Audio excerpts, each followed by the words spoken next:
Hello and welcome to another Boxcar tutorial video. Today's topic, keybinds. What are they? How do you use them? So a keybind in the world of Boxcar is pressing a key on your keyboard and it having an effect in Boxcar. When we right click on a button, you'll see here in the edit button window. You should get very familiar with this window. You come to it all the time. Should be right clicking buttons and clicking edit button. But in here, you'll see the keybind area. If you look at any of the infos, the keybind shortcut to trigger this button, use mod format plus key, whatever you want to do. So if you want to use a modifier, use mod. If you don't, just use the word key. So key.1. So it's the exact same format you use to write boxcar commands. It is either you're doing a full mod command or you're doing a full key command. You can read about those commands in the wiki. The wiki even has a section for keybinds. But let's just make it simple. We'll say this is going to be happening on the key 1. When I press key 1.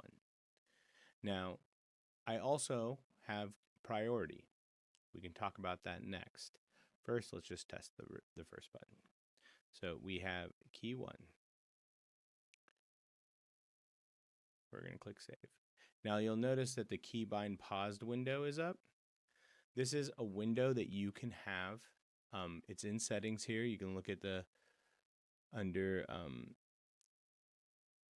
the interface options, show keybinds pop up. That's this one right here. This is anytime the app is not listening to keybinds, this window will appear.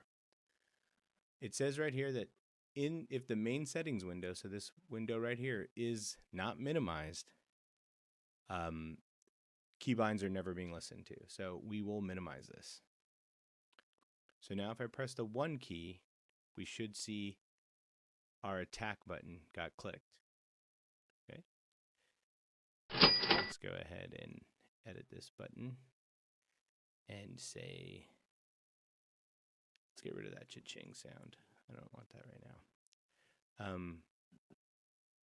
Now, let's talk about priority. We have our attack button here and give it long name button here. Okay. And I'm going to give this one a timer of 5 seconds. And I'm going to artificially insert a delay into this one. Well, actually, I don't need to do that. We will just do,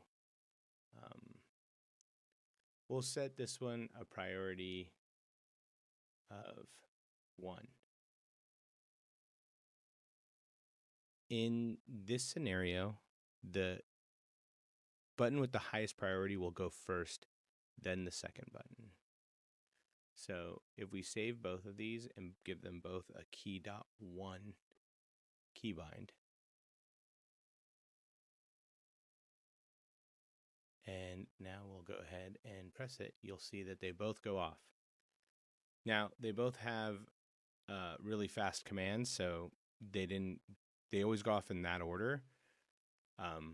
So I guess the best way to see that would be actually to set this to be the same 2-second timer.